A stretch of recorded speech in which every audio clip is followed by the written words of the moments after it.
Now to the news tonight that Acting Customs and Border Protection Commissioner John Sanders will be leaving his post on July 5th. Joining me now is the president of the National Border Patrol Council, Brandon Judd.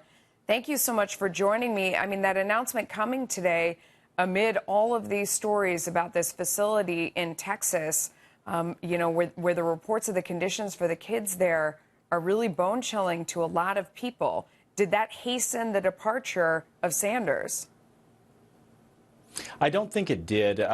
Sanders was never going to be the long-term acting commissioner. He doesn't have law enforcement experience. He's a brilliant individual, make no mistake about that, and he's a very good individual. He was just never going to be the long-term person in that post. And so with his departure, it allows a law enforcement official to now take charge of the largest uniform law enforcement agency in the entire country. And so that was going to happen. That change was going to be made. I'm just sad to see that he's leaving the agency altogether. I would have loved to have seen him go back as the chief operating officer, but there's times that everybody has to go, and he chose this time. But amid everything that's going on, every newscast today was mentioning or leading with, especially this afternoon, this situation with these kids that's going on near El Paso, Texas, and it has taken the focus away from all of the other things that you would like to highlight. Whether it's these ICE raids and how that was leaked or anything that's going on. How do you explain the situation that's going on with the kids in El Paso? It's actually a very unfortunate situation, but this is something that we have to look at and say, this falls directly in Congress's lap. Congress has failed to fund and give us the resources that we need in order to take care of these children. Make no mistake, we have to do that. Anytime that we take somebody in our custody, we have to treat them with the utmost, if you will, respect that we can. So what happened in this case? We have to take care of every single one of their needs. What happened in this case? Because every network they're hammering on, these kids had no toothpaste. They didn't have basic necessities, that you had kids that weren't even teenagers taking care of little kids. And this is going to take the spotlight away from anything else that's going on right now in terms of the border. So how does something like this happen? It is going to take the spotlight.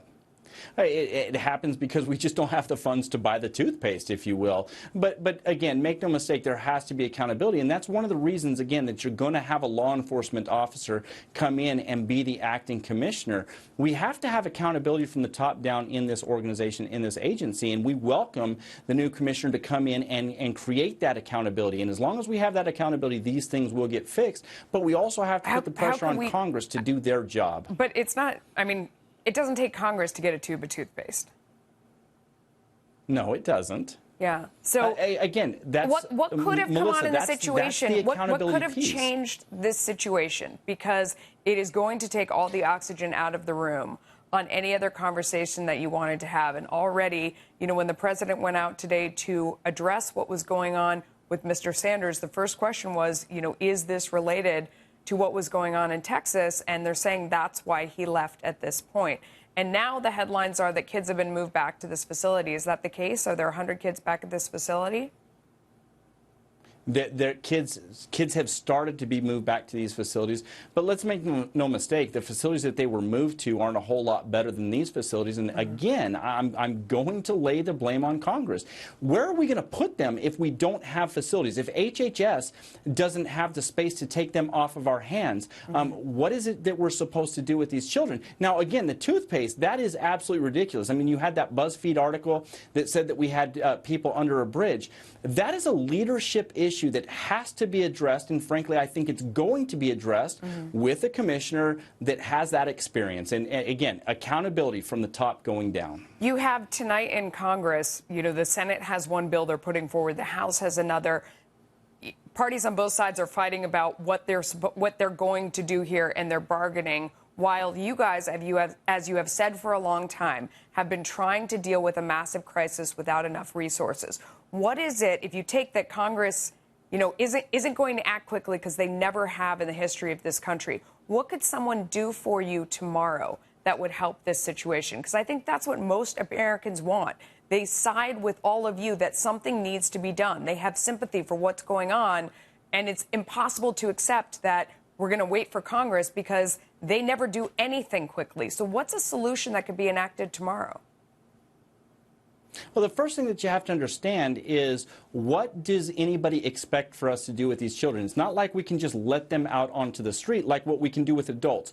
With adults in our custody, if they're overcrowded, we can just release them on their own recognizance with a notice to appear at a court date later on down the road. With children, that's just not the case. I mean, if we had foster facilities that we could put them in, that's something that could be done.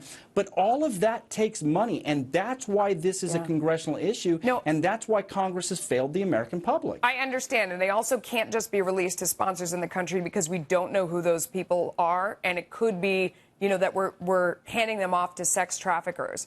I know that people have come down to the facility and they've tried to volunteer and give diapers, and they're sympathetic to what's going on. If the president declared an emergency, would that help the situation? I mean, what could be done right now while Congress sits on its hands? Anything? Well, the president has declared emergencies, and then Congress has filed lawsuits, and they've tied it up in the courts. I've seen this president doing everything that he possibly can to alleviate the situation on the border, but because of politics, you constantly have people that are trying to throw a roadblock up in front of him to embarrass him, if you will. And this could very well be one of those cases where they want to point the spotlight on this to try to embarrass the administration. There's no excuse for not having shower facilities. There's no excuse for not having toothbrushes, toothpaste, and all of those different things. But if we don't have the money, then we're requiring our agents to bring them in. And frankly, I have seen agents myself. We have given our own money and purchased these types of things for these individuals. But frankly, there's just not enough of that going on. So we're being put in an impossible situation because we can't release them. We have to hold them, but we don't have the proper facilities to hold them in. So I just don't know what can possibly be done if Congress does not get up and act.